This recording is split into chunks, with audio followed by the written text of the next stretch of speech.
Rahul Gandhi ji. My friends are smiling.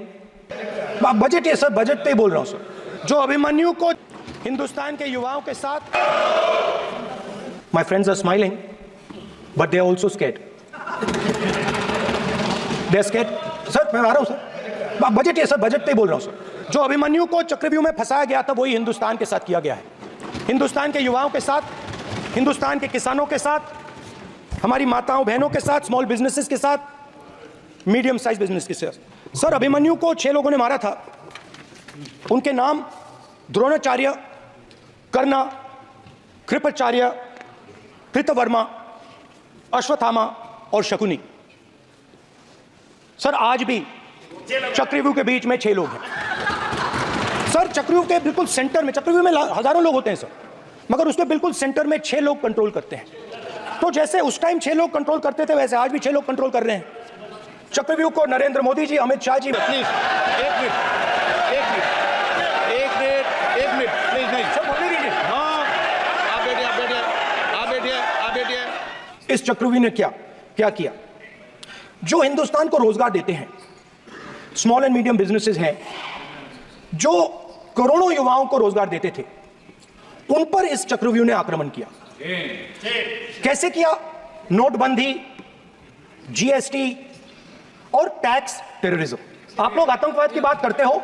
पूरे देश में अगर कोई भी व्यक्ति छोटा बिजनेस चलाता है तो रात को उसको फोन कॉल आता है इनकम टैक्स डिपार्टमेंट से, जीएसटी से, और टैक्स टेररिज्म का वो शिकार होता है। इस टैक्स टेररिज्म को रोकने के लिए बजट में आपने कुछ नहीं किया है।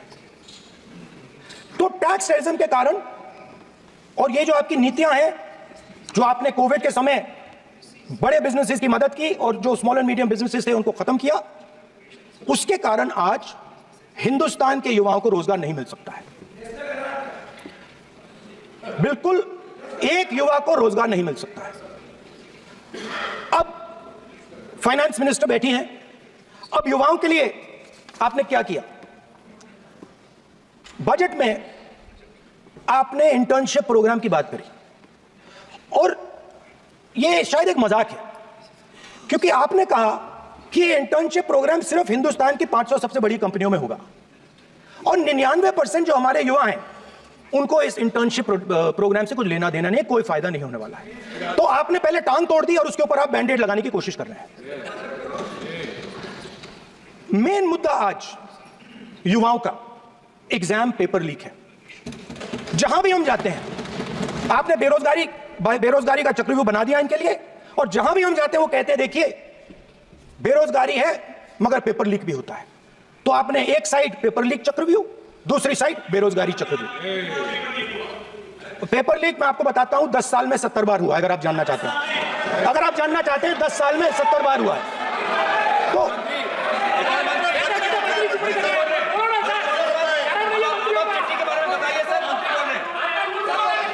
इस बजट में अग्निवीरों के पेंशन के लिए 1 रुपया नहीं है। आप अपने आप को देशभक्त कहते हो, मगर जब अग्निवीरों की मदद करने की बात आती है, जवानों को पैसा देने की बात आती है, तो बजट में आपको 1 रुपया नहीं दिखाई देता। उनकी पेंशन के लिए 1 रुपया आपने नहीं दिया। तो उनको आपने अग्निवीर के चक्रव्यूह में फंसाया। उसके बाद सर जो अन्नदाता हैं, वो चक्रव्यूह से निकलने के लिए, आपके चक्रव्यूह से निकलने के लिए जो आपने बनाया 3 काले कानून, जमीन अधिग्रहण बिल को आपने कमजोर किया, उनको आप सही दाम नहीं देते हो।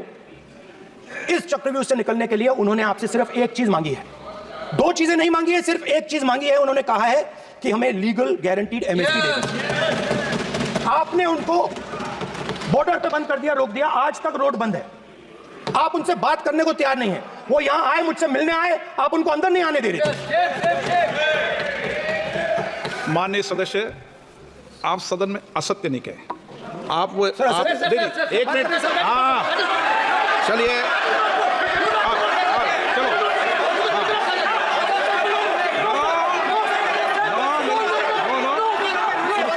एक चीज मांग रहा है, लीगल गारंटीड एमएसपी। हमें लगता था कि ये कोई बड़ा काम नहीं है सर, ये इतना बड़ा काम नहीं है। हमें लगता था कि अगर सरकार बजट में इस बजट में इसका प्रोविजन कर देती, अगर बजट में इसका प्रोविजन कर देती तो जो हमारे किसान हैं जो चक्रव्यूह में, आपके चक्रव्यूह में फंसे हैं, वो निकल पाते। ये हमारी थिंकिंग थी, मगर आपने नहीं किया। तो मैं यहां इंडिया गठबंधन के तरफ से गारंटी देता हूं कि हम ये काम करके दिखा देंगे। जो आपने अपने बजट में नहीं किया वो मैं हिंदुस्तान के सब किसानों से कहना चाहता हूं, गारंटीड लीगल एमएसपी हम इस सदन में पास करके आपको देंगे। सर, मिडिल क्लास जो है वो शायद इस बजट से पहले प्रधानमंत्री को सपोर्ट करता था। जब प्रधानमंत्री ने कोविड के समय उनसे थाली बजवाई थी तो उन्होंने दबाकर थाली बजाई, धड़ धड़ धड़ धड़ धड़ थाली बजा बजाई। हमें अजीब लगा, मगर प्रधानमंत्री ने मिडिल क्लास को ऑर्डर दिया तो मिडिल क्लास ने थाली बजाई। उसके बाद प्रधानमंत्री ने उसी मिडिल क्लास से कहा मोबाइल फोन की लाइट जलाओ, और मोबाइल फोन की लाइट जली। मिडिल क्लास ने, पूरे हिंदुस्तान में मिडिल क्लास ने मोबाइल फोन की लाइट जला दी। अब इस बजट में आपने उसी मिडिल क्लास के एक छुरा पीठ में मारा, दूसरा छुरा छाती में, एक इधर मारा और एक इधर मारा। इंडेक्सेशन जो आपने कैंसिल की वो पीठ में छुरा था, और जो कैपिटल गेन्स टैक्स आपने बढ़ाया वो छाती में छुरा था। अच्छा, एक मिनट, आप ज्ञान मत बांटो उनको, वो ज्ञानी है। सर A1 A2 चलेगा सर, A1 A2 माने ये तो जो दो लोग हैं सर, ये हिंदुस्तान के इंफ्रास्ट्रक्चर को, बिजनेस को कंट्रोल करते हैं सर। इनके पास एयरपोर्ट है, टेलीकॉम का सिस्टम है, अब पोर्ट्स हैं, अब रेलवेज में जा रहे हैं।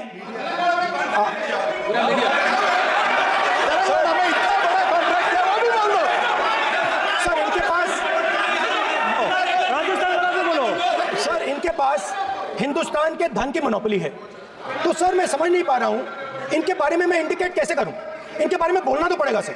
अगर आप हमें कहो कि इन दोनों के बारे में आप बोल ही नहीं सकते तो वो तो हमारे लिए एक्सेप्टेबल ही नहीं है सर, हमें तो बोलना है। अब आप चाहते हो कि नाम ना ले तो कोई और सिस्टम दे दीजिए हमें। आपको संसदीय कार्य मंत्री जी please No, I'm not giving. I'm not yielding. I'm not yielding. I'm not yielding. I'm not yielding. Sit down. I'm not yielding. I'm not yielding. Sit down. I'm not yielding. प्रधानमंत्री को I'm not yielding. Rajya Sabha बोला दिया, I'm not yielding. Sit down. I'm not yielding. बातें करते हैं, parliamentary proceedings का rule नहीं मानते हैं आप, स्पीकर को चैलेंज करते हैं आप, आपको नियम मालूम नहीं है। इस सदन का सदस्य होने के नाते नियम जानना जरूरी है। नेता प्रतिपक्ष को सदन का नियम के बारे में पता नहीं है, ये बहुत दुख की बात है। हम लोग जो भी इस सदन का सदस्य है नियम से चलता है। लोकसभा स्पीकर को चैलेंज करके आज सदन के नेता प्रतिपक्ष ने इस गरिमा को गिराया है। ऐसा नहीं चलता है, देश नियम से चलता है, सदन नियम से चलता है, संविधान से चलता है, ऐसा नहीं होता है।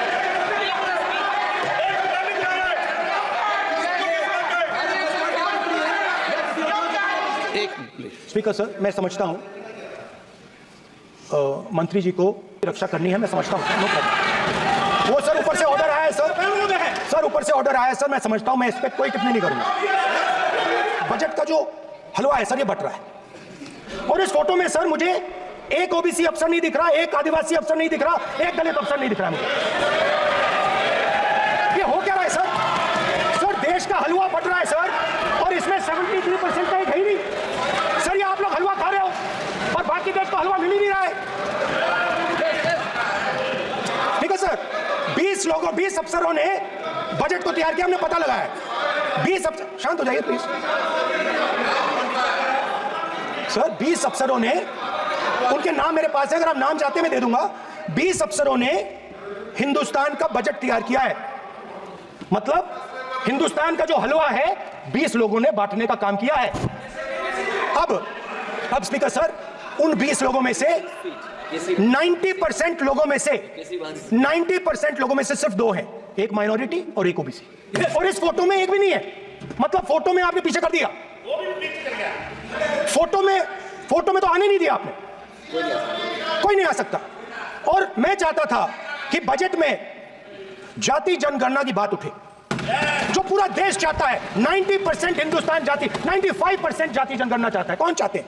दलित चाहते हैं, आदिवासी चाहते हैं, पिछड़ा वर्ग चाहता है, गरीब जनरल कास्ट के लोग चाहते हैं, माइनॉरिटी चाहते, सब चाहते हैं, क्योंकि सब लोगों को यह पता लगाना है कि हमारी भागीदारी कितनी है, हमारी हिस्सेदारी कितनी है। मगर सर मैं देख रहा हूं सर, सरकार हलवा बांटती जाती है, बांटती जाती है, बांटती जाती है, और बांटता कौन है? वही 2-3% लोग, और बंटता किसको है? वही 2-3% लोग, और बाकी हिंदुस्तान 90% हिंदुस्तान देख।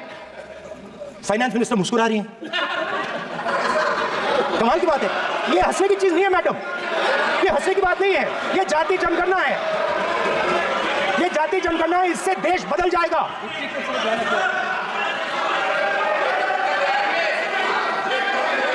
आपके प्रधानमंत्री की कॉन्फिडेंस को हमने उड़ा दिया, मतलब आपके प्रधानमंत्री भाषण में आ ही नहीं पा रहे, और मैं आपको एडवांस में बता देता हूं, मेरे भाषण में कभी नहीं आएंगे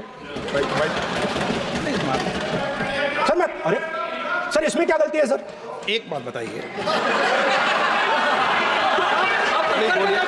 मैं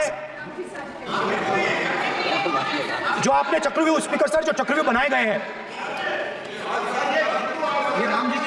नहीं कोई अपमान नहीं किया, मैंने कोई अपमान नहीं किया, मैं कर नहीं सकता कभी, जिंदगी भर मरने तक मैं अपमान नहीं कर सकता। क्या बात कर रहे हो आप, क्या बात कर रहे हो? अध्यक्ष महोदय, नेता प्रतिपक्ष ने बजट के संबंधित जो भी भ्रांतियां पैदा की हैं, जब बजट से संबंधित जवाब देने के लिए वित्त मंत्री जी खड़ी होंगी तो उन भ्रांतियों को लेकर जो भी क्लैरिफिकेशन देना है, जो कुछ भी देश को संदेश देना है, वो अपनी तरफ से संदेश देंगी, क्योंकि मैं मानता हूं कि कई भ्रांतियां बजट को लेकर पैदा की गई हैं, लेकिन देश की सीमा की सुरक्षा जिन बहादुर जवानों के हाथों में रहती है, सेना के जवानों में, यह इतना संवेदनशील मुद्दा है इस देश की सुरक्षा का, और सेना से जुड़े हमारे अग्निवीर के जवानों को लेकर जो देशवासियों को गुमराह करने की कोशिश की जा रही है, उस संबंध में मैं कहना चाहता हूं, जब भी आपका आदेश होगा इस सदन के समक्ष मैं पूरी तरह से अपना अग्निवीरों को लेकर स्टेटमेंट देने को तैयार हूं। डिफेंस मिनिस्टर ने कहा कि मैंने अग्निवीर की बात उठाई, सब पहले भी डिफेंस मिनिस्टर ने कहा था कि शहीद अग्निवीर परिवारों को कॉम्पनसेशन दिया गया है, और उन्होंने कहा, हाउस में कहा कि 1 करोड़ रुपया कॉम्पनसेशन दिया गया है, मगर सर वो गलत था।